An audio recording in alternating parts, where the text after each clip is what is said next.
ఏ పురుషుడు చంపలేడన్న అహంకారం అతనిది. కానీ ఆ గర్వమే అతని పాలిట మృత్యువై ఒక స్త్రీ రూపంలో ఎదురు నిలిచి సంహరించిన ఆదిశక్తి కథ ఇది. పూర్వం రంభాసురుడు అనే అసురరాజు ఉండేవాడు. అతనికి ఎంతో శక్తివంతమైన కుమారుడు కావాలని కోరికతో అగ్నిదేవుణ్ణి ఉద్దేశించి తపస్సు చేశాడు. అతని తపస్సు మెచ్చి అగ్నిదేవుడు నీకు మహాబలవంతమైన కుమారుడు జన్మిస్తాడని వరం ఇస్తాడు. ఆ వరం తర్వాత రంభాసురుడు మహిషి అనే గేదె రూపంలో ఉన్న అప్సరసని ప్రేమిస్తాడు. ఆమెకు ఒక శాపం వల్ల గేదె రూపం వచ్చింది.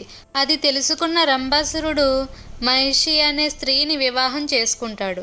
ఆ విధంగా రంభాసురుడు మహిషి కలిసి జీవిస్తూ ఉండగా ఒకరోజు రంభాసురుడి మీదకి ఒక ఎద్దు దాడి చేసి చంపేస్తుంది.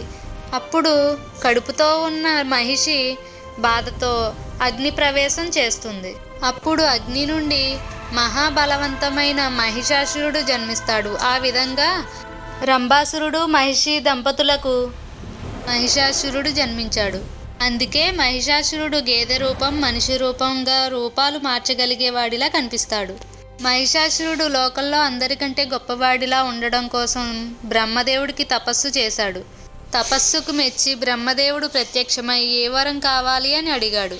అప్పుడు ఏ దేవుడు కానీ, ఏ మనిషి కానీ, ఏ అసురుడు కానీ నన్ను చంపకూడదు అని వరం అడుగుతాడు. బ్రహ్మదేవుడు అతను కోరుకున్న రీతిలో వరం ఇచ్చాడు.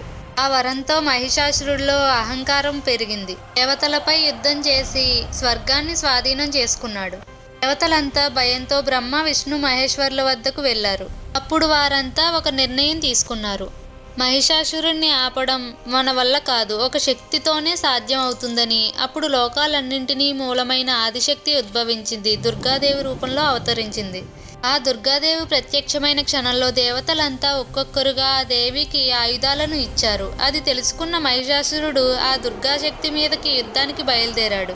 అతని గర్వం అంతా ఒకటే, ఒక స్త్రీ నన్ను చంపలేదు అని. యుద్ధం మొదలైంది. కానీ దుర్గాదేవి తన ఆయుధాలతో అందర్నీ హతమారుస్తుంది.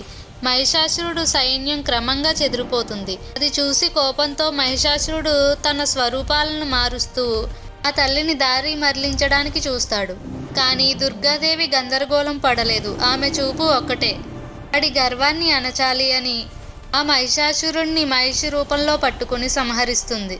ఆ విధంగా 9 రోజుల పాటు యుద్ధంలో మహిషాసురుడు దుర్గాదేవి చేతుల నుంచి తప్పించుకుని 10వ రోజున ఆ దుర్గాదేవి చేతుల్లో మరణిస్తాడు. అప్పుడు దేవతలు, లోకాలు ఊపిరి పీల్చుకున్నాయి. ఆ విధంగా 9 రోజులు చీకటి యుద్ధం చేసి 10వ రోజు విజయాన్ని పొందినందున మనం విజయదశమిని దేవీ నవరాత్రులుగా జరుపుకుంటాము. అంతేకాదు రాముడు రావణాసురుడిపై విజయం పొందిన రోజు కూడా ఇదే. అందువలన దేవీ నవరాత్రుల్ని విజయదశమి అని కూడా అంటాం.